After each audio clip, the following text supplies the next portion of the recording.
Muito bem, amados, a paz do Senhor Jesus, uma satisfação para nós voltarmos aqui para estudarmos juntos a lição de número 9. Paz do Senhor, pastor Edovilson. Pastor Hércules, sejam todos bem-vindos em nome de Jesus, todos os superfãs da Escola Bíblica Dominical, assim como nós, né, pastor? Estamos caminhando aí para o final do mês de agosto e Deus tem nos abençoado. E estamos aí, vamos em frente em nome de Jesus. Até aqui a boa mão do Senhor foi conosco e não será diferente, não é? Nós queremos aqui, irmãos, engrandecer ao Senhor pela vida de cada um de vocês e dizer que para nós tem sido maravilhoso contribuir, não é? Contribuir de alguma forma com o setor educacional da nossa igreja em todo o país e, obviamente, em outros países onde temos alcançado, não é, com o trabalho do CETADB no canal no YouTube e também com os nossos cursos de teologia. Haja vista que com o curso de teologia, nós atendemos hoje 25 países, são mais de 42 mil alunos que estudam teologia conosco, além de outros que já vamos chegar para 70 mil alunos que se formaram através do CETADB. E esse trabalho aqui da Escola Bíblica Dominical é um trabalho que a gente pôs no coração já na época da pandemia, começamos ali, de uma maneira, obviamente, bem simplória, porque os recursos eram poucos, mas tínhamos o tempo, né? Em função da pandemia, tínhamos o tempo para isso. Então, começamos ali na pandemia e não paramos mais. Já por mais de 5 anos realizando esse trabalho aqui e louvamos a Deus. Obviamente que nós temos um incremento, né, pastor? Porque tem que melhorar, né? Tem que estar sempre melhorando. Já tem aquele corinho que a gente canta, né? Sempre melhorando. Então, a partir deste ano, de janeiro, nós passamos a disponibilizar para os irmãos estudos complementares da lição, além, obviamente, dos comentários que nós fazemos aqui na aula que está gravada, não é? Então, você tem acesso a esse material de estudo, eu tenho aqui, eu imprimi, para mim poder utilizar esse material aqui, que são comentários adicionais a respeito daquilo que está na lição da Escola Bíblica Dominical. E aí, nós disponibilizamos isso gratuitamente. Hoje você consegue fazer download desse material aqui na descrição da aula. Você acessa aí a descrição da aula, tem um link para download, é só você clicar, faz o download, é gratuito e você certamente vai poder usar isso aí. Agora, eu vou deixar aqui o meu WhatsApp. Caso você queira receber os slides, que são esses que nós vamos utilizar aqui na aula, esse também é gratuito, não é? Nós não cobramos nada desse trabalho. Você manda um WhatsApp para o meu número aí, só coloque o seu nome e a cidade de onde você é, e coloque lá, quero os slides. E nós vamos adicionar você numa lista de transmissão para você receber esse material semanalmente gratuito, não é? Nós estamos sempre uma semana antecipada, então, nesta semana nós disponibilizamos a aula e os slides da lição da semana seguinte, e assim sucessivamente. O fato é que nós queremos servir e entendemos, né, que estamos conseguindo alguma coisa nesse sentido. Vamos lá então? Uma igreja que se arrisca é o assunto da lição de número 9, que será ministrado nas nossas igrejas, que a escola dominical funciona aos domingos, né? No dia 31 de agosto é o dia que nós estaremos reunidos com as nossas igrejas para estudarmos essa lição. O textual está em Atos capítulo 7 e o versículo de número 55 e diz o seguinte: mas ele, estando cheio do Espírito Santo e fixando os olhos no céu, viu a glória de Deus e Jesus, que estava à direita de Deus. O texto aqui de Lucas, em Atos 7:57, se refere ao Estevão, o primeiro mártir da igreja, não é? Esse é o textuário da nossa lição, que traz a verdade prática seguinte: a igreja foi capacitada por Deus para enfrentar um mundo que é hostil à sua fé e também aos seus valores. Esta é a verdade prática da lição. E o texto base, não é, da leitura bíblica em classe está em Atos capítulo 6, os versículos de 8 a 15 e também o capítulo de número 7 e os versículos 54 ao 60.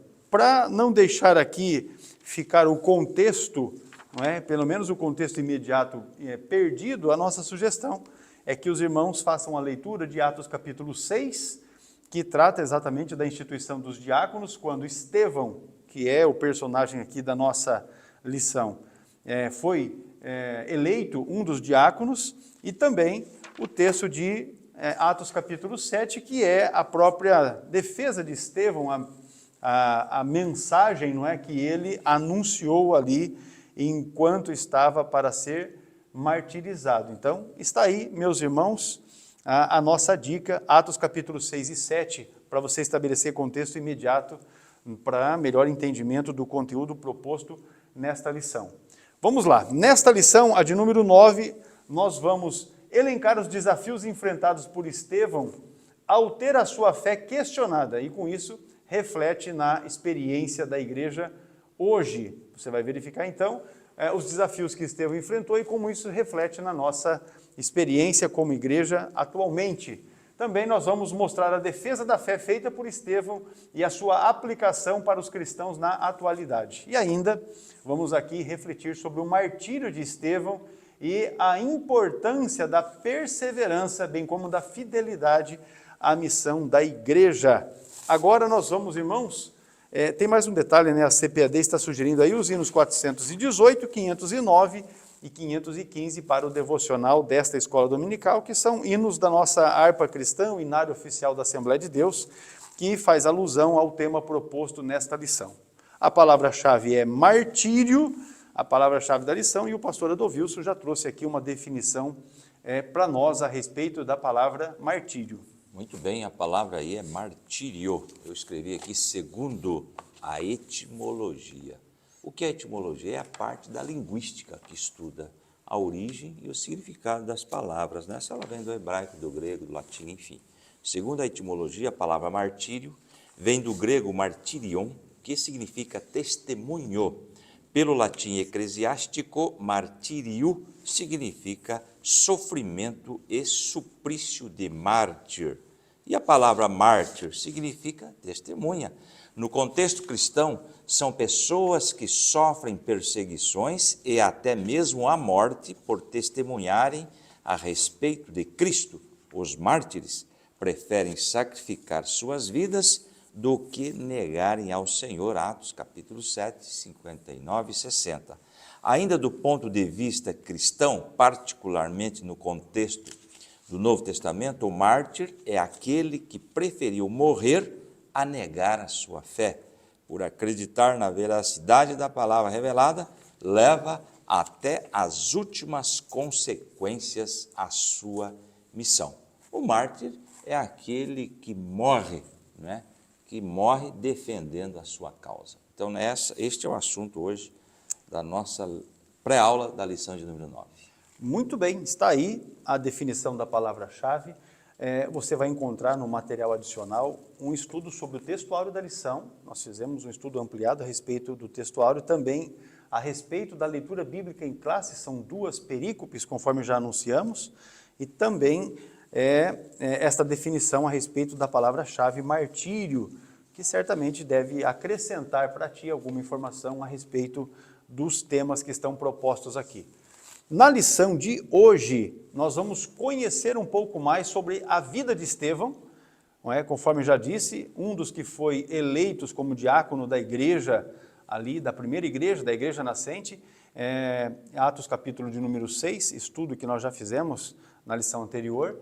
Também quando nós lemos esse texto aqui no livro de Atos dos Apóstolos, logo nós vamos perceber que estamos diante de uma pessoa extraordinária, ou seja, uma pessoa de fé, cheia do Espírito Santo e de sabedoria, conforme o próprio texto de Atos capítulo 6 sugere que deveriam ser as qualidades daquelas pessoas que seriam postas para fazer o serviço da diaconia. Um autêntico cristão destemido é como podemos nos referir ao Estevão. Ele é um modelo para todo cristão e, sem dúvida, serve também de modelo para a igreja atual, a igreja do Senhor, que está operante, viva no presente século. Observamos que a perseguição que Estevão sofreu e também o seu consequente martírio marcam um momento decisivo na história da igreja, quando a igreja sai para fora dos muros de Jerusalém para alcançar o mundo. E foi exatamente a partir do martírio de Estevão que a igreja dispersou e aquelas pessoas que haviam sido salvas com a pregação do Evangelho de Jesus Cristo, não é? Até então, foram para as suas regiões de origem e passaram a anunciar a salvação em Cristo Jesus, bem como o derramamento do Espírito Santo. Então a gente percebe que o cumprimento das palavras de Jesus de que a igreja seria testemunha tanto em Jerusalém, quanto na Judéia e também em Samaria, e até os confins da terra, Atos 1, 8, é uma evidência, não é? É uma evidência. E exatamente, vamos fazer assim o inverso, né? Porque Atos 1, 8 é uma promessa que Jesus fez de derramamento, de recebimento de poder, não é? Para ser testemunha. E quando a gente avança na leitura bíblica de Atos, ao invés de 1:8 para 8:1, nós temos isso. Ó. E também Saulo consentiu na morte dele, e fez-se naquele dia uma grande perseguição contra a igreja que estava em Jerusalém. E todos foram dispersos pelas terras da Judéia e da Samaria, exceto os apóstolos. Então, a partir do martírio de Estevão, a igreja de fato espalhou e passou a cumprir a missão para a qual o Senhor a constituiu, não é? A formou e colocou viva, ativa neste mundo. Vamos então, meus irmãos, para o desenvolvimento da nossa lição, a de número 9. O tópico primeiro fala de Estevão e a igreja que tem a sua fé contestada. Pastor Adolfo. Nesse tópico 1 e o subponto 1, nós vamos ter sobre este assunto 2 slides, e esse primeiro aí, aprendendo com Estevão. Muito bem, com Estevão, em Atos 6 e 7, aprendemos que a fé cristã sempre será questionada. Então é bom que o professor traga aí o contexto desses dois trechos que foram mencionados aqui na leitura bíblica em classe, não é? O contexto da primeira parte da leitura bíblica em classe, que é Atos 6, 8 a 15, o que está nesse contexto? Descreve a prisão de Estevão e dos sete diáconos escolhidos para ajudar os apóstolos na igreja primitiva. Estevão, conhecido por sua fé e poder, realizava grandes sinais e maravilhas entre o povo, o que despertou a oposição de alguns judeus que o acusavam de blasfêmia e o levaram ao sinédrio. Então, esse é o contexto desta primeira parte, né? E o contexto da segunda parte da leitura bíblica, que é Atos 7, 54 ao 60, não é? Descreve o martírio de Estevão, um dos primeiros diáconos da igreja primitiva, que foi apedrejado até a morte por líderes judeus. Então, esse é o contexto das duas perícopes, conforme aí o pastor já anunciou, tá certo? Voltando aqui, então, Atos 6 e 7, aprendemos que a fé cristã sempre será questionada, não é mesmo? Ele enfrentou oposição e todo cristão também enfrentará. Está escrito aí no slide, a fé será colocada à prova sem espaço para a indecisão. Trouxe um adendo aqui, depois desta terceira linha desse slide. Um cristão fiel pode esperar enfrentar oposição e perseguição. Fato. A Bíblia ensina que aqueles que buscam viver piedosamente em Cristo Jesus podem esperar ser perseguidos. E nós encontramos um texto em 2 Timóteo, capítulo 3, versículo 12, e também todos os que piamente querem viver em Cristo Jesus padecerão perseguições. Piedosamente, em 2 Timóteo 3,12, se refere a uma vida dedicada a Deus, caracterizada pela devoção, amor e prática à justiça, que pode levar à perseguição por aqueles que se opõem aos valores cristãos. Então, veja bem, no mundo caótico que vivemos hoje, aquele que quer viver segundo a palavra do Senhor, tranquilamente pode esperar que virá perseguição.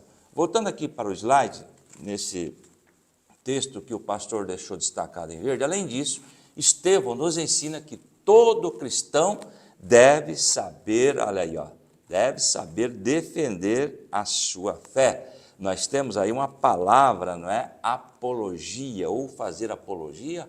O que é apologia? É defesa verbal da fé, não é mesmo? Eu escrevi aqui, apologia significa, um significado bem objetivo, é defesa, é se defender. Não é? Apologista é alguém que se dedica a defender a fé cristã, usando argumentos racionais e evidências para responder às objeções e críticas ao cristianismo. Então, ele está escrito aqui, deve saber defender a sua fé, fazer apologia, né? E eu escrevi aqui, não está no slide, em certo sentido, Todos os cristãos deveriam ser apologistas. Todo crente deveria ser capaz de fazer uma apresentação bem fundamentada da fé. Louvado seja o nome do Senhor. Trouxe até um texto que não está aí, 1 Pedro 3,15, diz assim: antes, santifiquem Cristo como Senhor no coração, estejam sempre preparados para responder a qualquer que lhes pedir a razão da esperança que há em vocês. E o versículo 16 diz assim: contudo, façam isso com mansidão e respeito, conservando a boa consciência, de forma que os que falam maldosamente contra o bom procedimento de vocês, porque estão em Cristo, fiquem envergonhados de suas calúnias. Ou seja, defesa, estar preparado. Por que vocês creem nisto? E como nós devemos preparar, pastor? Através do estudo sistemático da palavra do Senhor. Continuando aqui, não é? Explicar e sustentar as crenças cristãs é uma responsabilidade da igreja. E cada crente precisa entender no que acredita, não é? E como responder os desafios. Ainda continuando sobre este assunto, tópico 1 e o subponto 1, ainda aprendendo com Estevão. No entanto, em um mundo que muitas vezes se opõe ao cristianismo, ok? Não basta apenas defender a fé, é preciso estar preparado até mesmo para enfrentar perseguições. Trouxe um versículo para corroborar com isso que está escrito aí, não é? Lá em João 15, 18 e 19. João 15, 18. Se o mundo os odeia, tenham em mente que antes odiou a mim.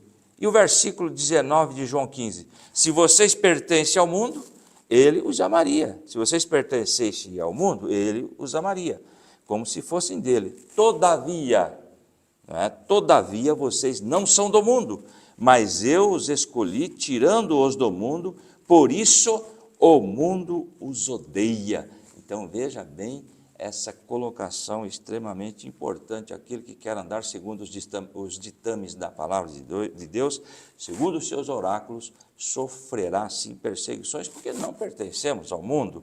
Ainda escrevi aqui, esta passagem, embora não mencione diretamente o sacrifício da vida, sugere que a rejeição e oposição do mundo são uma consequência natural da adesão à fé cristã. Nos tornamos cristãos fiéis, então o mundo nos odeia e estamos distante das coisas que o mundo oferece.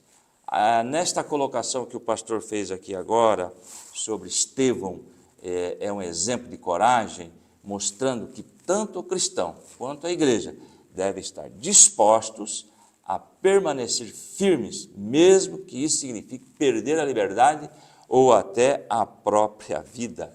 Uma colocação que eu quero fazer depois desse último parágrafo desse slide. Estevão, o primeiro mártir cristão, é lembrado por sua fé inabalável e por sua defesa da fé. Ele foi acusado de blasfêmia, levado ao Sinédrio, onde fez um discurso poderoso defendendo a fé cristã e apontando a rejeição de Jesus pelo povo judeu. Veja bem que até certo momento os judeus o interrogavam, aí chegou certo momento, devido à sabedoria de Estevão, acabou-se o argumento, e quando acabou o argumento dos judeus, pastor, partiram aí ficou difícil. Para a violência. Acaba-se o argumento, não é? Porque ele defendia de uma forma tremenda, porque a sabedoria de Deus estava na vida de Estevão. Muito bem, estamos estudando sobre Estevão e a igreja que tem a sua fé contestada. Aprendemos com Estevão e agora vamos verificar a fé que está sob ataque. É o subponto 2 e no texto de Atos dos Apóstolos, Lucas nos mostra que em um momento do ministério de Estevão, um grupo de judeus que vivia fora de Israel, chamado de judeus helenistas, se levantou contra ele. Esses judeus faziam parte da diáspora, ou seja, eram pessoas que tinham se espalhado por outras regiões fora do território de Israel. Eram judeus que viviam fora ali da área geográfica de Israel. Eles não concordaram com o que Estevão estava ensinando e começaram a se opor ao seu trabalho.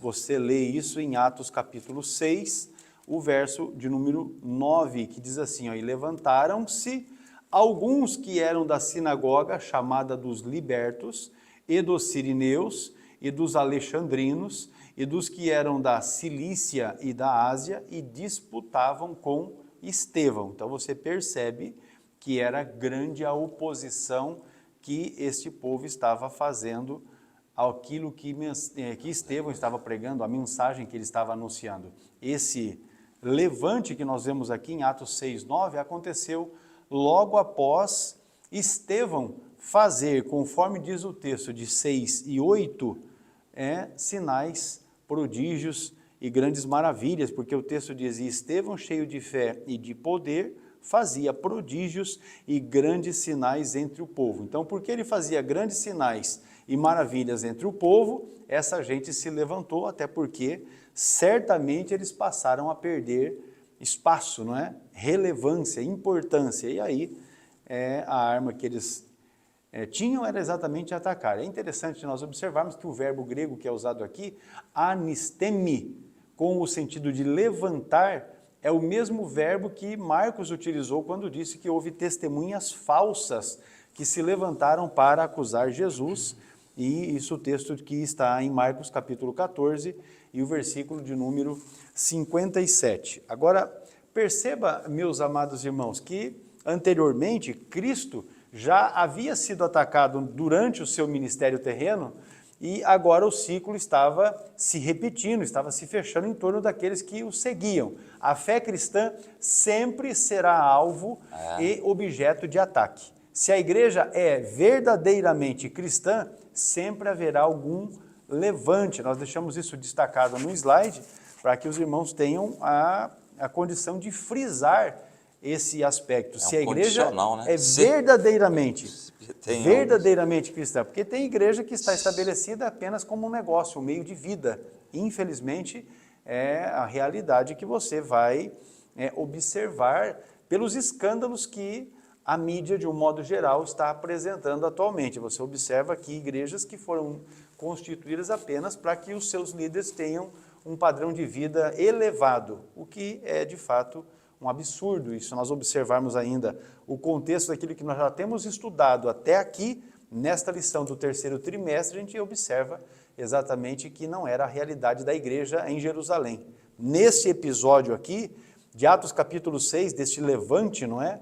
Contra Estevão, a gente percebe pela leitura da palavra que esse levante foi motivado por conta da inveja que eles sentiram ao verem nas sinagogas vazias, por motivo das pessoas se renderem a um evangelho de poder.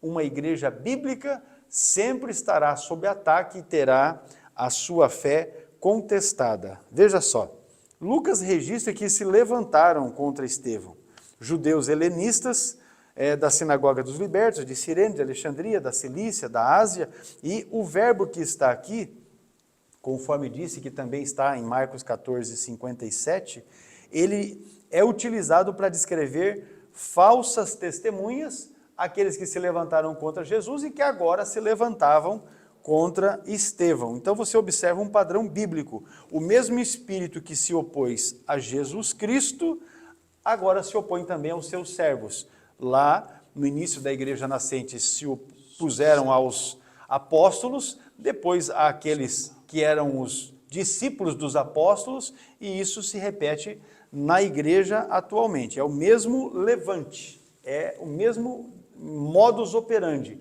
sempre levantando falsos, criando falsos testemunhas, falsas narrativas, e com isso eles tentam, não é, fazer esse embate contra a igreja. Agora, quando nós observamos uma dimensão de apologia, de defesa da fé, a gente observa que Estevão não apenas resistia, mas ele argumentava com sabedoria, não é? Nós temos isso aí, sabedoria divina. Veja Atos 6 e 10, diz assim, ó, e não podiam resistir à sabedoria e ao espírito com que falava. Então você vê um grupo de pessoas num debate intenso contra Estevão, e a Bíblia dizendo assim, ó, eles ainda assim não tinham condições de resistir, porque Estevão falava com sabedoria. Obviamente que não era apenas sabedoria, porque das suas características ele era um homem cheio de fé e estava cheio do Espírito Santo. Aleluia!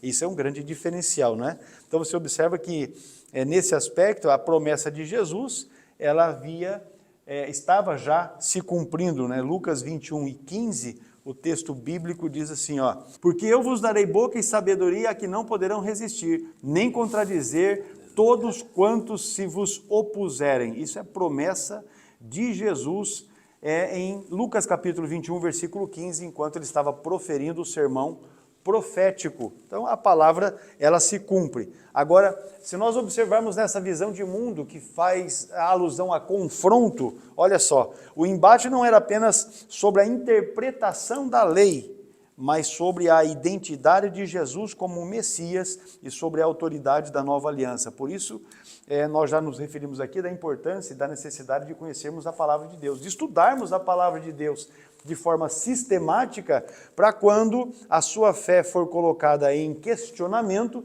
você tem argumentos com base bíblica, argumentos sólidos, para poder fazer defesa a respeito daquilo que você crê. Ainda recente, eu não vou mencionar o nome do irmão, mas é um moço que passou a nos seguir aqui no nosso canal no YouTube, ele assiste às aulas da Escola Bíblica Dominical conosco, e ele apresentou uma situação de que uma pessoa que pertence a uma outra religião, que trabalha no mesmo ambiente com ele, questionou a respeito de algumas verdades, não é, que estão inclusive nesta lição deste trimestre, assim como já foi estudada abertamente no primeiro trimestre deste ano de 2025. E aí eu disse para ele, falei, olha, não adianta eu passar aqui para ti respostas a respeito dessas questões que a mulher levantou contigo lá no seu ambiente de trabalho, porque você vai ter as respostas, mas como você não tem o conhecimento, a profundidade a respeito do assunto, você vai ficar com dificuldade de argumentar ou de contra-argumentar, ainda que eu vou te dar as respostas. Eu dei as respostas para ele, mas orientei ele, inclusive passei os links para que ele assistisse às nossas aulas aqui da Escola Dominical do primeiro trimestre, para que justamente ele pudesse ganhar profundidade e ter conhecimento suficiente para poder contra-argumentar se a pessoa levantasse alguma questão. E é exatamente o que nós vemos aqui em Estevão, ele argumentando com sabedoria e com fé. Meu Deus, isso faz toda a diferença, Exatamente. não é? Bora lá. A disputa com Estevão, pastor Edovilson, é o subponto 3. É o tópico 1 ainda, o subponto 3, né? Muito bem. O senhor falou aí que as sinagogas estavam se esvaziando, não é mesmo? Eu penso comigo que quando eles iam para a sinagoga, era aquela mesmice, aquele mantra, né? Aquela tradição, de repente vem o evangelho e muda pessoas, Vem a ação alegra do Espírito a alma. Santo, né? A ação do Espírito Santo fazendo a diferença. É para lá mesmo que nós vamos, né? Esse slide, uma outra palavra usada nesse texto merece nossa atenção, é o vocábulo suzetel, não é? Traduzido aqui como disputavam, não é? E disputavam com Estevão aí em Atos capítulo 6 e versículo 9. Tem até uma explicação aí, né? Os léxicos ou dicionários do grego português observam que esse termo era frequentemente usado no contexto de discussões religiosas ou filosóficas, onde diferentes pontos de vista estavam sendo examinados ou desafiados. Mas qual é a colocação? Eu trouxe aqui com relação a essa disputa, não é? Esses homens, não é? Ao ouvirem os ensinamentos de Estevão sobre Jesus, desafiaram-no, buscando refutar as suas palavras e minar a sua influência. No entanto, aí é que está a colocação, Estevão cheio do Espírito Santo, aliás, pastor, o textuário diz lá, mas ele estando cheio do Espírito Santo, fixando os olhos no céu, viu a glória de Deus e Jesus. Aqui temos a Trindade, né? Declarada. Deus, Jesus, e aonde está o Espírito Santo? Nele, que está escrito aqui, cheio do Espírito Santo, né? No entanto, Estevão, cheio do Espírito Santo, e de graça, né? E de graça, respondia com sabedoria e poder, deixando seus oponentes perplexos e incapazes de refutar os seus argumentos. Então, não é? Quem tem a sabedoria de Deus vai responder à altura. Necessário se faz aí conhecer a palavra de Deus estar participando da Escola Bíblica Dominical, culto de terça-feira, e também aí cursando teologia conosco através No CETAD. do CETAD, não é Aleluia. mesmo? Ainda trouxe outra colocação sobre isto. A natureza da disputa era teológica, envolvendo a compreensão de Jesus como Messias e a relação entre a fé cristã e a lei judaica. Então eles começaram a ficar irritados com isto. Onde já se viu? Este é o Messias. Onde já se viu? Ele está contrariando a lei. Então nós vemos aí, irmãos, esse embate acontecendo entre o nosso mártir Estevão e também aí os doutores da lei, não é? Vamos para o terceiro parágrafo. Era uma forma de debater ideias e impor aos outros a sua forma de enxergar as coisas. Trouxe um adendo aqui. Eles acusaram Estevão de blasfêmia por suas pregações que desafiavam as tradições judaicas e as autoridades do templo. Então, é isso que eles não aceitavam, tá certo? Aliás, eu li aqui, blasfêmia nas pregações, defendia as tradições judaicas. E hoje também, pastor, hoje temos aí alguém que defende as tradições, né, da igreja, onde já se viu.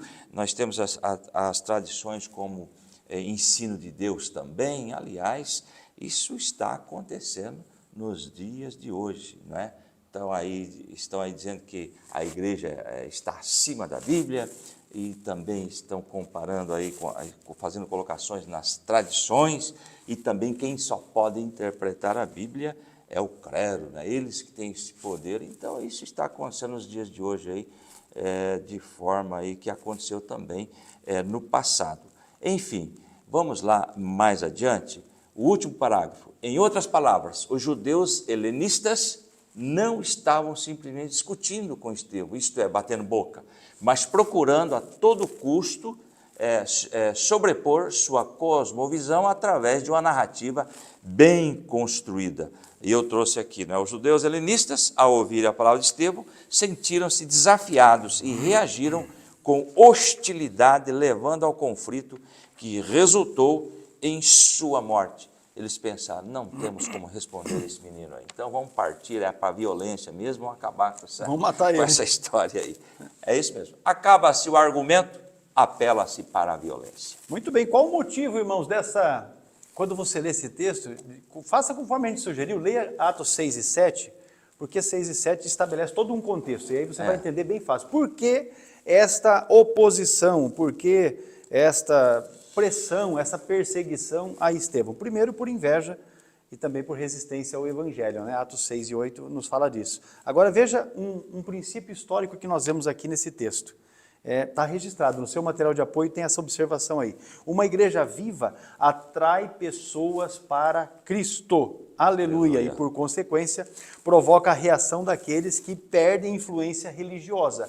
Quando você vai para o Evangelho ou para os Evangelhos, você vai observar que os líderes dos dias de Jesus fizeram uma oposição dessa mesma forma em relação a João Batista, porque João Batista surgiu sem padecer nem formosura, vamos colocar assim, um homem mal vestido e que também se alimentava mal e estava no deserto, mas as pessoas saíam das cidades e iam para o deserto ouvir a pregação de João Batista. A sede da alma. Que dizia o quê? Raça de víboras, quem vos induziu a fugir da ira vindoura? Ou seja, a mensagem dele era uma mensagem dura, era uma mensagem complicada, que muitas vezes hoje não teria auditório, mas as pessoas concorriam para estar onde João Batista estava, né? Eu ia dizer Elias, mas é onde João Batista estava, para ouvir a mensagem dele, porque aquela mesmice que estava sendo anunciada pelos anciãos, pelos sacerdotes, enfim, aquilo já tinha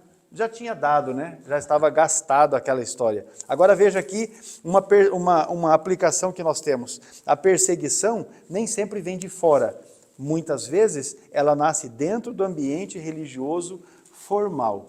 Olha só, João capítulo 16, e o versículo de número 1 e 2, diz assim: Tenho-vos dito estas coisas para que vos não escandalizeis. Expulsar-vos-ão das sinagogas. As sinagogas eram o templo, o lugar de estudo da Bíblia, de leitura da palavra de Deus naqueles dias. Vem mesmo a hora em que qualquer que vos matar, cuidará fazer um serviço a Deus. O que é que Jesus está dizendo? Exatamente isso que agora está acontecendo com Estevão.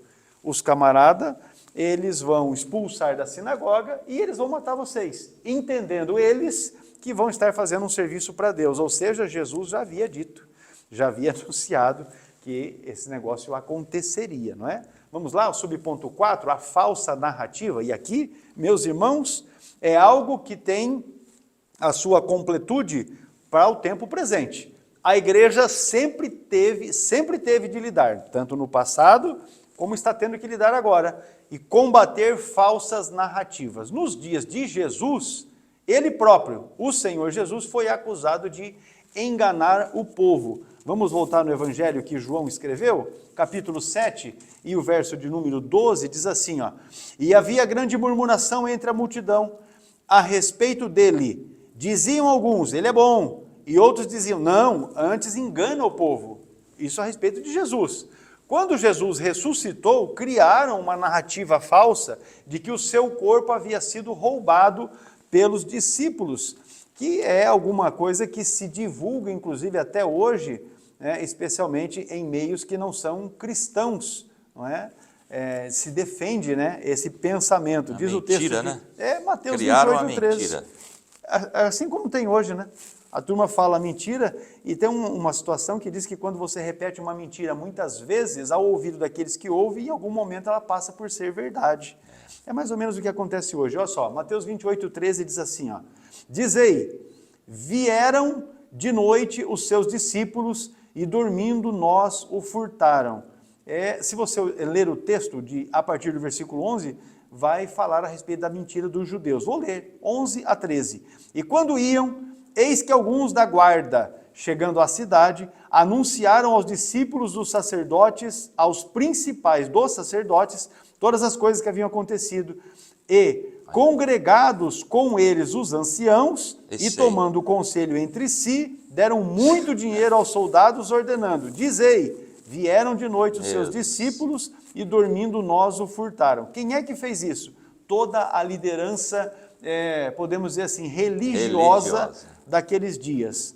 Eles subornaram os guardas para darem essa palavra mentirosa após a ressurreição de Jesus, porque ele vive e não tem mais corpo, e se não tem corpo, o que é que fizeram com o corpo dele? Vão mentir, vamos dizer que levaram o corpo dele e essa narrativa está aí. Mas eu sirvo um Cristo que é vivo. Aleluia. E que reina para sempre. O apóstolo Paulo, meus irmãos, também foi alvo de falsas narrativas. Ele foi acusado de pregar contra os decretos de César. E, sobretudo, meus irmãos, a mensagem de Paulo anunciando Jesus ressurreto também, não é? Também se soma a esta de pregar contra os decretos de César para que a sua condenação acontecesse e a sua morte também fosse executada. Né? Atos 17, 7 diz assim, ó, os quais Jasson recolheu. Todos estes procedem contra os decretos de César, dizendo que há um outro rei, Jesus. O fato de pregar a respeito de Jesus e da ressurreição, e também agora o acusam, né, o apóstolo Paulo, também de estar anunciando deuses estranhos. Veja Atos 17 e o verso de número 18, diz assim, ó, e alguns dos filósofos epicureus e estoicos contendiam com ele. Uns diziam, que quer dizer este paroleiro? E outros, parece que é pregador de deuses estranhos, porque lhes anunciava a Jesus e a ressurreição. Então veja que Paulo também foi alvo, né, de falsas narrativas. Hoje, vamos aqui falarmos de agosto de 2025, não é diferente. A igreja luta em várias frentes com falsas narrativas que a todo custo querem minar o testemunho da igreja, o seu testemunho, e desacreditá-la. Você pode reconhecer algumas dessas narrativas? Vamos lá.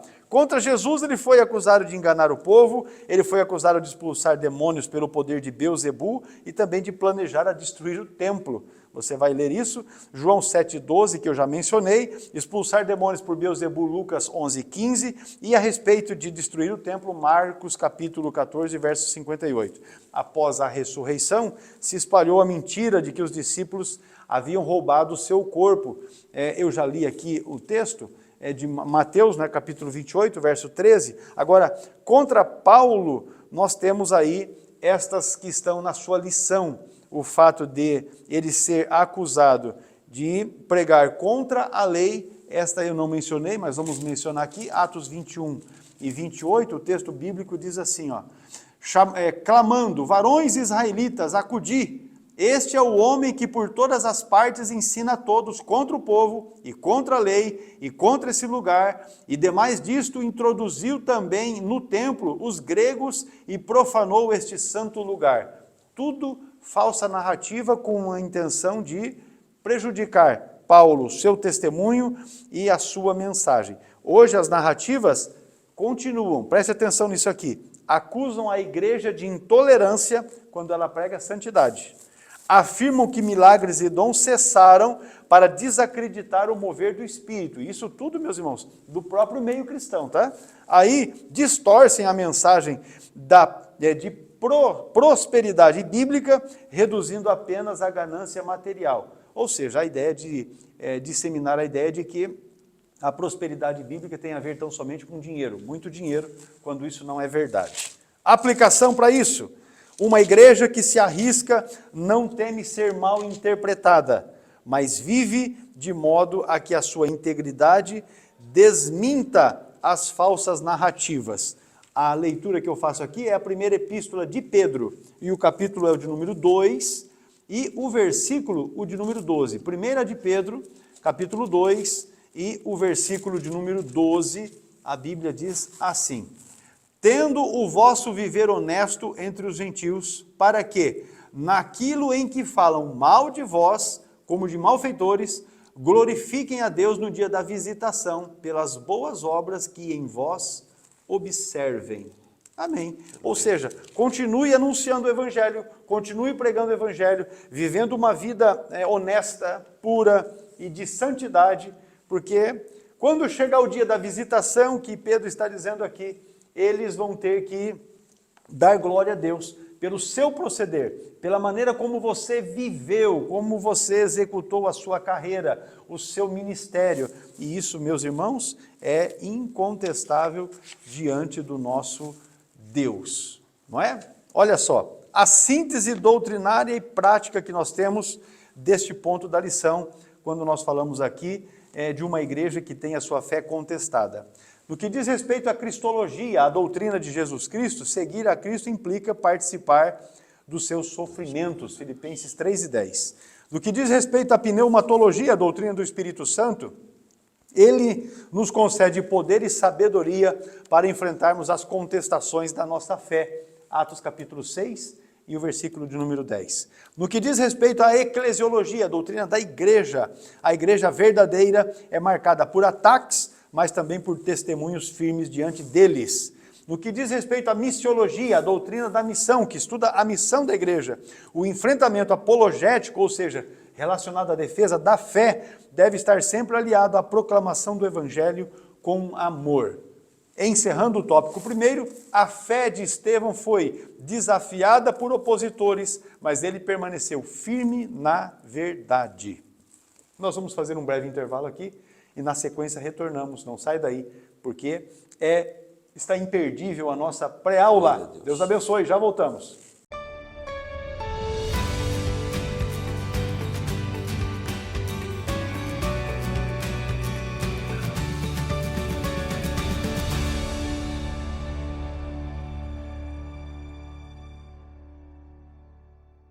São 25 países atendidos, mais de 40 mil alunos inscritos e ainda mais de 60 mil alunos formados, mas tem espaço para você. Faça parte da família do CETADB e se inscreva agora mesmo. Porque quem se inscreve através do CETADB para estudar teologia recebe módulos como este e, além destes, todos esses que aqui estão para poder ter um melhor aprendizado. E com isso você potencializará o seu aprendizado, fazendo com que você tenha as melhores condições para servir bem ao Senhor. Então não perca tempo, inscreva-se agora mesmo e seja aluno do CETADB. Vem conosco para juntos aprendermos a palavra de Deus.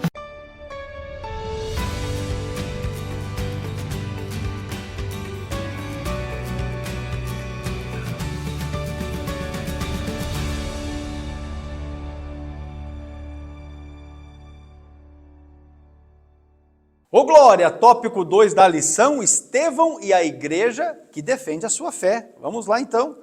Estevão e a igreja que defende a sua fé, Deus na história do seu povo. Muito Pastor bem, o Adonius. tópico 2, o subponto 1, você que está com a sua lição. Irmãos, veja bem o que está escrito. Estevão é conhecido como o primeiro defensor da fé cristã e o primeiro mártir da igreja. Ele faz uma defesa apaixonada da fé, usando a própria história do povo de Israel como base. Um rápido adendo sobre este primeiro parágrafo. Estevão é considerado o primeiro mártir do Novo Testamento, tá bom?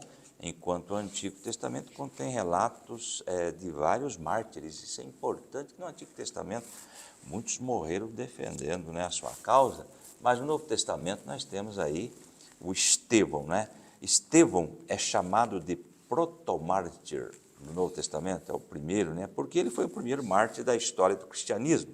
Mas o ponto alto do caráter de Estevão teve lugar quando foi levado diante do conselho dos judeus para se defender, né? Tal era a intimidade com Deus, cheio de graça e poder, que quando começou a falar, todos no sinédrio ficaram atônitos e admirados, e fitando os olhos em Estevão, viram seu rosto se tornar radiante como o rosto de um anjo, lá em Atos 6,15. Veja bem a intimidade deste homem com Deus, né? Com certeza se lembraram do rosto de Moisés quando desceu do Sinai. Então crie na sua mente esse momento aí em que houve essa transformação. E eu trouxe ainda aqui no longo sermão de Estevão, que ele pregou, né? Ele revelou 3 atitudes que sempre marcam a sua vida de coragem cristã, cheia de fé no Espírito Santo. Então é uma colocação que nós queremos fazer aí. Ele trouxe várias situações, primeiramente o seu poderoso testemunho da verdade que Jesus era o Messias, então ele apregoava isso e eles não aceitavam, e também a sua firme confiança na palavra de Deus ao relatar como verdade que estava escrito sobre o povo hebreu. Então quando ele trazia essas colocações, eles se iravam ainda mais contra Estevão. E voltando aqui, irmãos, para o segundo parágrafo, no capítulo 7 do livro de Atos, encontramos seu discurso completo, no qual, guiado pelo Espírito Santo, ele não apenas mostra como Deus sempre agiu na história. Aliás, Deus nunca perdeu o controle da história. Eu lembro, na época da pandemia, em que havia cultos transmitidos pela internet, e poucos irmãos frequentavam, e nós dizíamos, isso vai passar. E Deus não perdeu o controle da história e não vai perder, né? Aliás, Ele está fazendo com que se cumpra a sua palavra.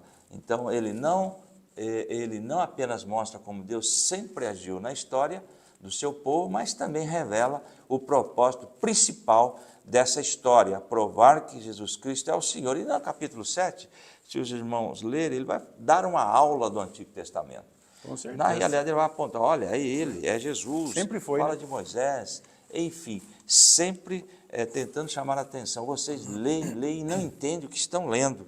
É o que Jesus falava, né? Examinai as Escrituras, porque cuideis de ter nelas a vida eterna, chamando os doutores da lei. Olha, examine o Antigo Testamento, estão falando de mim, sempre chamando a atenção, mas liam e não compreendiam. Então, todo o capítulo 7 tem um sermão aí, longo, né, de Estevão, tá certo? E temos aí o terceiro parágrafo. Durante a sua fala, Estevão menciona grandes nomes, como Abraão, José e Moisés, aí no capítulo 7, né? Destacando que todos eles viveram na esperança da vinda do Messias, que mesmo sendo tão esperado, acabou rejeitado. Eu trouxe um adendo depois desse terceiro parágrafo aí. Em Atos, capítulo 7, Estevão, ao defender sua fé perante o Sinédrio, faz um discurso que narra a história de Israel, destacando figuras importantes como Abraão, José e Moisés, para mostrar a continuidade da relação de Deus com o seu povo e a rejeição que este povo tem dado aos seus enviados ao longo do tempo. Então, veja bem, é como se ele falasse, chamando a atenção, né? Senhores, preste atenção na história, veja o que ocorreu, está se cumprindo hoje. É profecias que estão relacionadas aos dias de hoje, mas nós vamos ver mais adiante, o coração duro deles não deixava com que eles aceitassem estas verdades. O último parágrafo desse slide, a defesa de Estevão nos ensina que toda a explicação e defesa da fé cristã é chamada apologética. Deve sempre ter o objetivo central, apontar para Jesus. Depois desse último parágrafo, uma colocaçãozinha rápida. A fala apologética de Estevão, narrada em Atos 7, aponta para Jesus Cristo como cumprimento das promessas e profecias do Antigo Testamento. Ele reconta a história do povo de Israel, destacando a rejeição dos profetas e a crucificação de Jesus. Então, queridos, fica evidente que o povo aí, eles não entendiam nada. Aliás, liam e eram chamados de doutores da lei, mas diante dos olhos, diante do que estava ocorrendo ali, não tinham sensibilidade de entender realmente o que foi escrito, se cumpre hoje, e até tomaram aí atitudes agressivas, levando à morte de Estevão. Muito bem, meus irmãos, olha só. O pastor Odovilson falou que Estevão foi o primeiro mártir, né, do Novo Testamento, e que está em Atos dos Apóstolos especialmente, mas nós também temos Tiago, né, que está em Atos dos Apóstolos capítulo 12, foi assassinado por ordem de Herodes Agripa, primeiro morto à espada. Nós já estudamos a respeito, ou mencionamos a respeito disso na lição anterior. Também Paulo, que ainda que no livro de Atos dos Apóstolos não está mencionada a sua morte foi em consequência exatamente daquilo que pregava. Isso nós temos Atos dos Apóstolos, mas fora do livro de Atos dos Apóstolos nós temos o próprio Jesus Cristo, que é mártir por excelência, não é?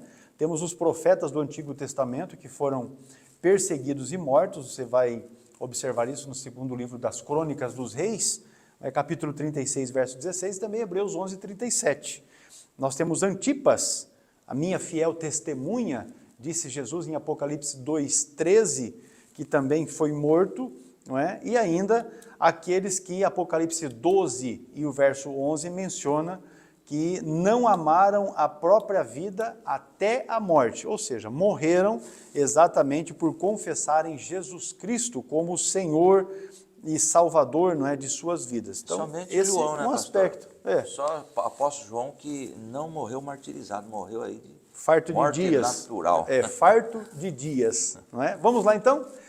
O subponto 2 aqui, nós estamos no tópico 2, falando sobre Estevão e a igreja que defende a sua fé, e agora vamos falar sobre corações endurecidos. Concluindo a sua defesa da fé, Estevão disse o que está em Atos capítulo 7 e o verso 51, Atos 7 e 51, na leitura bíblica diz assim, homens de dura cerviz e incircuncisos de coração e ouvido, vós sempre resistis ao Espírito Santo, assim vós sois como os vossos pais. Meu Deus. Essa dura cerviz, pastor, pode falar só uma colocação? Pode falar, olha pode aqui, falar. a dura cerviz, nesse contexto, significa um pescoço rígido, que não se dobra facilmente, simbolizando teimosia e falta de flexibilidade. Resistência obstinada à vontade de Deus. Se curva nele. Quando fala de incircunciso de coração e de ouvido, é uma metáfora que ele está utilizando para falar da impureza interior e da surdez espiritual que esse povo vivia. E quando ele diz a respeito de resistir o Espírito Santo, é uma atitude de rejeitar não apenas a mensagem, mas o próprio Deus que convence. Então você observa assim, são argumentos claros e bíblicos que podem ser rejeitados quando o coração está endurecido. A conversão, ela é uma obra operada pelo Espírito Santo de Deus e não um mero produto de fala, de retórica, de blá blá blá. Não, é o Espírito Santo que opera a conversão, a transformação na vida de alguém. Então, uma igreja que defende a fé deve compreender que a persuasão humana ela é limitada. É necessário depender da ação sobrenatural do Espírito Santo. Mesmo diante desses fatos apresentados aí por Estevão, em uma defesa suficientemente convincente, seus adversários preferiram ignorar. Aí eu destaquei esse ponto que está aí na sua lição, não é? E que aqui no slide nós colocamos bem destacadinho ali. Na verdade, ninguém convence quem não quer ser convencido. Quando que você entende isso? Quando você abre a Bíblia e começa a explicar para alguém a respeito de um assunto que está ali, a respeito da salvação. Vamos colocar algo aqui a respeito do Espírito Santo e especialmente a respeito da continuidade dos dons espirituais. Não adianta você sentar com um calvinista e tentar explicar para ele que a fé cristã pentecostal é continuista porque eles são cessacionistas. Eles creem que a ação do Espírito Santo foi só ali na igreja nascente, na igreja primitiva, no primeiro século da igreja. Eles creem isso e acabou. Ainda que você use os textos bíblicos que estão nos evangelhos, em Atos dos Apóstolos e nas epístolas, eles não se convencem. Por quê? Não querem ser convencidos, então não adianta você ficar discutindo com quem não quer ser convencido. Vai ser apenas jogar a conversa fora. E aqui nós temos em Estevão um exemplo bem claro disso. Deus não força ninguém a crer, nem tampouco o condena sem lhe dar antes uma oportunidade. O texto mostra que o Espírito não tem espaço em corações endurecidos. Falando, irmãos, a respeito de coração endurecido e dessa coragem para confrontar e permanecer fiel, nós vemos que Estevão não suavizava a verdade para evitar conflito. A sua postura reflete o seguinte, vamos lá.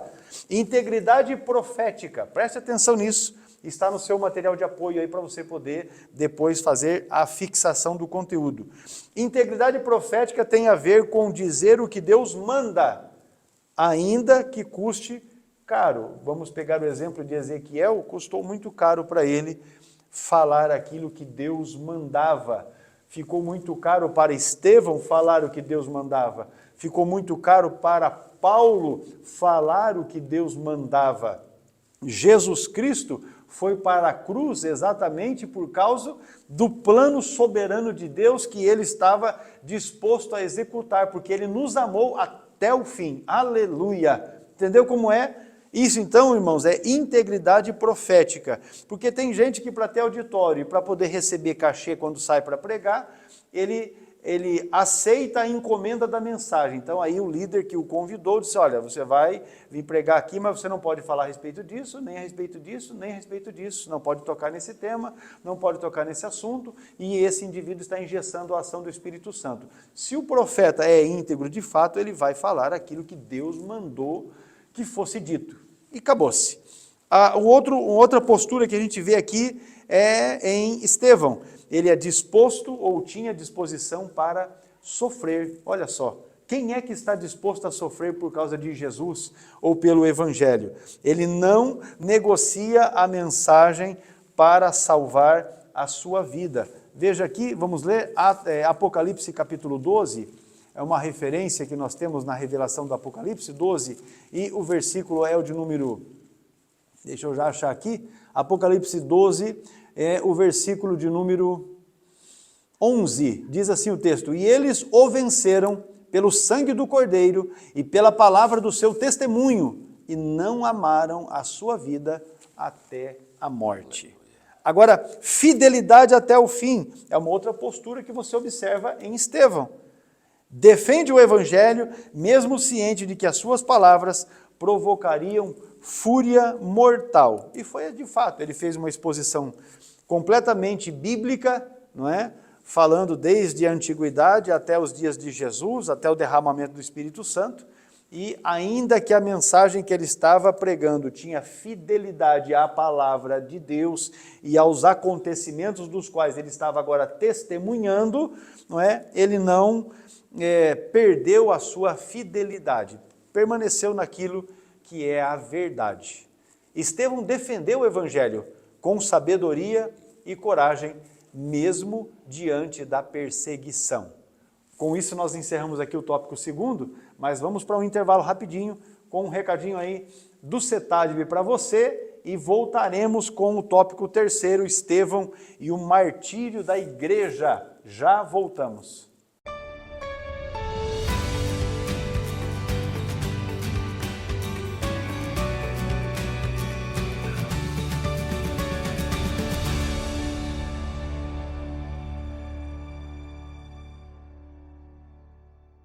Você já pensou na possibilidade de formar lideranças na sua igreja por intermédio de um ensino bíblico, teológico e pentecostal sólido? Pois bem, o CETADB tem esta solução para você. Contacte agora a nossa Secretaria Administrativa de Núcleos e você terá as mais completas informações de como você pode formar uma turma, um núcleo, uma classe dos nossos cursos de teologia básico, médio, avançado, os cursos para formação e capacitação ministerial e com isso trabalhar lapidando os valores que você tem aí na sua igreja para a formação de líderes que farão um trabalho relevante na obra de Deus. E se você quer alcançar este objetivo, o CETADB deve ser a sua opção. O centro teológico que mais cresce no Brasil está à sua disposição. Nos chame e vamos trabalhar nesse sentido. Vem conosco para juntos aprendermos a palavra de Deus.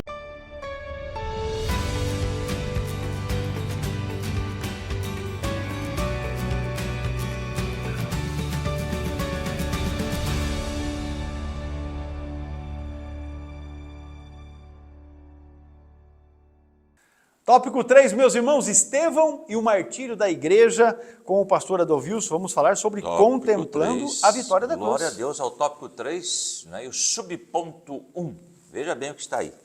Diante de um grupo enfurecido, Atos 7,54, Estevão contemplou a glória de Deus. Eis que vejo os céus abertos e o Filho do Homem que está em pé à mão direita de Deus, Atos 7,56. Pastor, nós estamos numa escola e eu trouxe aqui uma curiosidade bíblica. Estevão não viu os céus abertos enquanto era apedrejado. Já ouviu algum pregador falar assim, olha, enquanto ele estava sendo apedrejado, ele viu os céus abertos. Daí eles dizem, irmão e irmã, nesse momento, se você está sendo apedrejado, olhe os céus se abrindo. Então vamos ver o que está aqui. Atos 7,54 diz assim, ouvindo isso, ficaram furiosos e rangiam os dentes contra ele. Veja bem que raiva que eles tinham de não poder responder à altura da sabedoria de Estevão. E veja bem, no versículo 55 e 56, ele tem a visão. Olha no versículo 55. Mas Estevão, cheio do Espírito Santo, levantou os olhos para o céu e viu a glória de Deus e Jesus de pé à direita de Deus. Olha o versículo 56 de Atos 7, e disse, vejo o céu aberto e o Filho do Homem de pé à direita de Deus. Agora, no versículo 57 e 58, ele é tirado para fora e apedrejado. Então, veja bem que no momento da visão é uma coisa, o apedrejamento é outra. Vou repetir. No versículo 57 e 58, ele é tirado para fora da cidade e apedrejado. Olha 57, mas eles taparam os ouvidos e gritando bem alto, lançaram-se todos juntos contra Estevão. E o 58, arrastaram-no para fora da cidade e começaram a apedrejá-lo. As testemunhas deixaram seus mantos aos pés do jovem chamado Saulo. Então, do tempo, existe um espaço-tempo aí, dele ter visto a glória de Deus, Jesus, a destra de Deus e o apedrejamento. É assim, ele pregou uma mensagem ungida, cheio do Espírito Santo. Quando ele acabou a mensagem, ao invés de dar o amém, ele deu uma olhadinha e teve a visão do céu aberto, e viu Deus, e viu Jesus. Aí os cabas ficaram mais endemoniados do que já estava. Aí arrastaram ele para fora e foram lá e apedrejaram ele. Justamente. Então, é essa colocação que a gente ouve alguns pregadores fazendo e não tem aí... Excessos que a turma comete na pregação. É para deixar mais interessante, né? Mas aqui nós estamos para aprender. Mais interessante, mas não bíblico. Isso deixa mais deixa atrativo, interessante, né? mas não é bíblico. Olha lá, uma igreja que contempla o Cristo glorificado não nega a sua fé, pois ela contempla a vitória, não é a vitória da cruz. E eu trouxe aqui o grito de Estevão, é seu último ato público, um testemunho poderoso da sua fé e da verdade do Evangelho, mesmo diante da morte. Quando ele diz assim, olha, eis que vejo os céus abertos, é interessante que somente Estevão teve permissão de ver aqui. né? Aqui temos uma expressão figurativa, denotando que ele tinha permissão para ver o céu, ou ver o que havia lá, como se o firmamento estivesse dividido e os olhos pudessem penetrar no mundo eterno. Só ele viu a glória de Deus, ou seja, que coisa tremenda na hora desse martírio, sabendo que na iria hora partir, da morte, né? Mas ele esperou, ele já viu a glória de Deus e isso, claro, o animou, o fortaleceu. É assim que Deus trabalha, não é mesmo? Agora, veja bem, tem uma colocação aí, pastor, que ele viu Jesus à direita do Pai. A imagem de Jesus à direita do Pai, como visto por Estevão e em outros textos bíblicos, significa sua posição de honra e autoridade. Ele está ao lado de Deus, compartilhando de seu poder, né, e glória também, não é? E nós lemos aí, quando a gente estuda sobre isto, sobre a Trindade, enfim, tem uma colocação aqui, significa compartilhar da soberania, da autoridade de Deus, tá certo? Assim como Estevão, o apóstolo Paulo demonstrou estar pronto, não somente para sofrer pelo nome de Jesus, mas também morrer por ele. Atos 21, 13. Mas eu quero ler o 12 também. 12. Quando ouvimos isso, nós e o povo dali rogamos a Paulo que não subisse para Jerusalém. Paulo, não vá, eles vão acabar com a sua vida. E o versículo 13, então Paulo respondeu, por que vocês estão chorando e partindo meu coração? Estou pronto não apenas para ser amarrado, mas também para morrer em Jerusalém, pelo nome do Senhor Jesus. Veja bem a convicção do apóstolo Paulo. Vamos partindo aqui para o último parágrafo. É uma igreja que mantém os seus olhos no Cristo glorificado, não tem nada a temer. Eu trouxe aqui Hebreus 12, 2, que não está aí no slide, de Hebreus 12, 2. Tendo os olhos fitos em Jesus, autor e consumador da nossa fé, ele, pela alegria que lhe fora proposta, suportou a cruz, desprezando a vergonha e assentando-se à direita do trono de Deus. Olha, os olhos em Cristo. E eu trouxe um adendo. Isso significa focar em Jesus como nosso exemplo e fonte de fé, especialmente em momentos de dificuldade. Ou seja, venha o que vier, vamos olhar para Jesus, autor e consumador da fé, sabendo o que Jesus percebeu aqui, não é? Sabendo que ele, algo melhor estava proposto. Jesus suportou a cruz, desprezando a vergonha. Algo melhor está proposto para nós, meus irmãos. Vamos em frente, olhando para Jesus, autor e consumador da nossa fé. Aleluia. A igreja que contempla a glória de Cristo, ela não é vencida pelo medo da perseguição. Assim como o batismo com o Espírito Santo e a vida de comunhão constante fazem com que o foco não esteja na hostilidade que há ao nosso redor, mas na certeza da vitória conquistada por Jesus na cruz do Calvário. Não é? Então, nós temos aí esta relevância. Uma igreja que mantém os olhos no Cristo glorificado não teme perder a vida por amor ao Evangelho. Subponto 2, falando a respeito de perdão ao agressor. Perdoando ao agressor foi exatamente a atitude de Estevão, que reflete também a atitude de Jesus, descrita em Lucas 23, e o versículo 34, que perdoou aqueles que estavam crucificando. Na última declaração de Estevão, antes da sua morte, essa declaração ela é marcante também, cheia de significado, porque Atos capítulo 7, versículo 60, diz assim, pondo-se de joelhos, clamou com grande voz, Senhor, não lhes imputes este pecado. E tendo dito isso, adormeceu. Aqui nós vemos um cristão que não teme a morte, porque contempla a coroa da vida que o próprio Jesus nos promete em Apocalipse capítulo 2 e o verso 10. Vamos ler esse texto, Apocalipse 2 e 10? Está dito exatamente assim, quando Jesus revelou, não é, na carta para o pastor da igreja de Esmirna, diz o texto, nada temas das coisas que hás de padecer, eis que o diabo lançará alguns de vós na prisão, para que sejais tentados, e tereis uma tribulação de 10 dias. Sê fiel até a morte, e dar-te-ei a coroa da vida. Era esta a perspectiva que Estevão estava tendo. Manter a sua fidelidade, ainda que a sua fidelidade o levasse à morte, porque receberia do próprio Jesus a coroa da vida. Jesus esse que, em outros momentos, outras passagens bíblicas, ele está mostrado sentado. Marcos capítulo 16, vamos ler aqui, só para os irmãos entenderem isso. Marcos 16 e o verso de número 19 diz o seguinte, olha só, Marcos 16 e 19. Ora, o Senhor, depois de lhes ter falado, foi recebido no céu e assentou-se à direita de Deus. Aí você tem o outro texto que eu relacionei aqui, Hebreus, capítulo de número 1 e o versículo de número 3, também fala isso. O qual, sendo o resplendor da sua glória e a expressa imagem da sua pessoa, e sustentando todas as coisas pela palavra do seu poder, havendo feito por si mesmo a purificação dos nossos pecados, assentou-se à destra da majestade nas alturas. Então nós temos relatos de Jesus assentado à direita de Deus, mas agora Estevão está vendo ele como? De pé. Ou seja, o Cristo que prometeu, se você for fiel até a morte, eu vou te dar a coroa da vida, agora estava de pé, pronto para receber o mártir,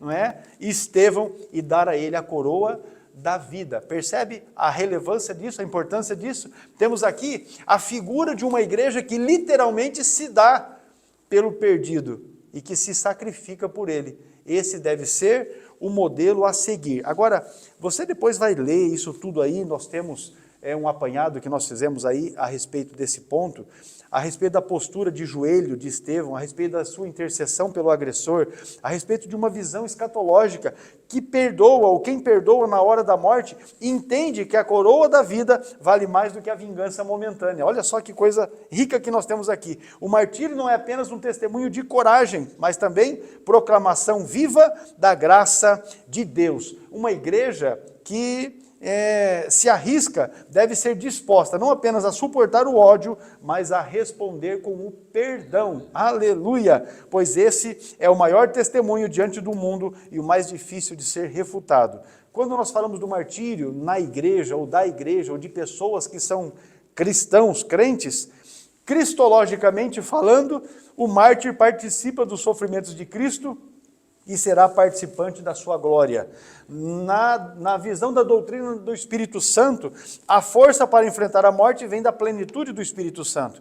Na questão da doutrina da igreja, a igreja primitiva entendeu que o sangue dos mártires é semente para o crescimento da fé, conforme disse Tertuliano, onde morre um cristão, nasce uma igreja.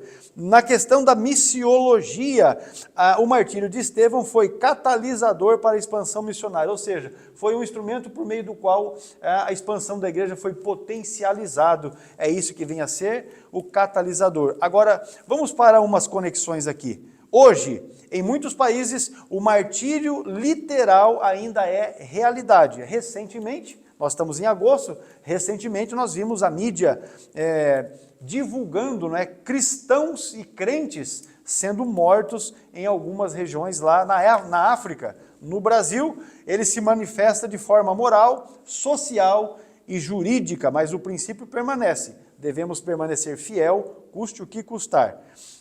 Ainda no que diz respeito, nós falamos a respeito da atualidade, do hoje, agora a respeito do sempre, do todo o tempo. A igreja precisa ser ensinada a viver de forma que esteja pronta a sofrer por Cristo. É um problema que certamente nós enfrentaremos, porque a igreja ela vai sofrer um período de intensificação de perseguição antes do arrebatamento dela. E aí, muitos dos nossos crentes estão acostumados com essa vidinha pacata, vida boa, glória a Deus e aleluia. Quando vier uma perseguição, vai ser uma peneira. Vai ser. Não é? E nós devemos ensinar que a vida ela tem as suas dificuldades. No que diz respeito ao perdão como arma espiritual, a disposição de perdoar desarma o ódio e demonstra o caráter de Cristo na vida do crente. Aleluia! Encerrando aqui o tópico 3º, a fidelidade de Estevão a Cristo o levou ao martírio, tornando um exemplo de perseverança na fé. Agora o pastor Adolfilson vai fazer a conclusão do estudo da nossa lição, a de número 9. Muito bem, conclusão desta aula, né? Estevão, um dos 7 escolhidos para o trabalho social da primeira igreja, representa o modelo de uma igreja verdadeiramente bíblica, qualificado, cheio de fé e do Espírito Santo. Não teme se posicionar diante de um mundo e de uma cultura contrários. Não teme o sofrimento e nem mesmo a morte na defesa daquilo que acredita e prega. É o modelo de uma igreja que, em vez de ficar no seu conforto, vai até as últimas consequências, arriscando-se pelo seu Senhor. Glória a Deus! Estamos concluindo aqui, então, o estudo da lição de número 9, uma igreja que se arrisca, não é? Eu quero dizer para você que você pode solicitar esses slides que nós utilizamos aqui na aula. Mande uma mensagem para o WhatsApp que está aí na sua tela. Não é? Esse é o meu número pessoal e você só coloca ali o seu nome, a cidade de onde você é e diga lá, quero os slides. E eu vou enviar para ti os slides gratuitamente e vou salvar também o seu contato na minha lista de transmissão para que semanalmente você receba os slides gratuitamente. E o comentário da lição que nós temos aqui, que emitimos aqui, falado também, muitas das informações que estão aqui, você faz download agora aí na descrição desta videoaula, é só você clicar no link primeiro que está aí nessa relação, você pode clicar e você vai ter acesso a esse material que vai ser uma bênção. Na próxima aula nós vamos estudar sobre a expansão, o avanço da igreja na lição de número 10 e você não pode perder. Deus abençoe você, Deus abençoe a sua casa, a sua família, o seu ministério, que o nome de Jesus seja exaltado e vamos continuar perseverando em servir a Deus, porque a igreja verdadeiramente cristã, ela se arrisca na pregação do Evangelho. Pastor. Muito bem, que a graça e a paz do Senhor Jesus seja sobre você, sua vida, sua família e até a próxima aula. Querendo Deus. Até lá. A paz do Senhor.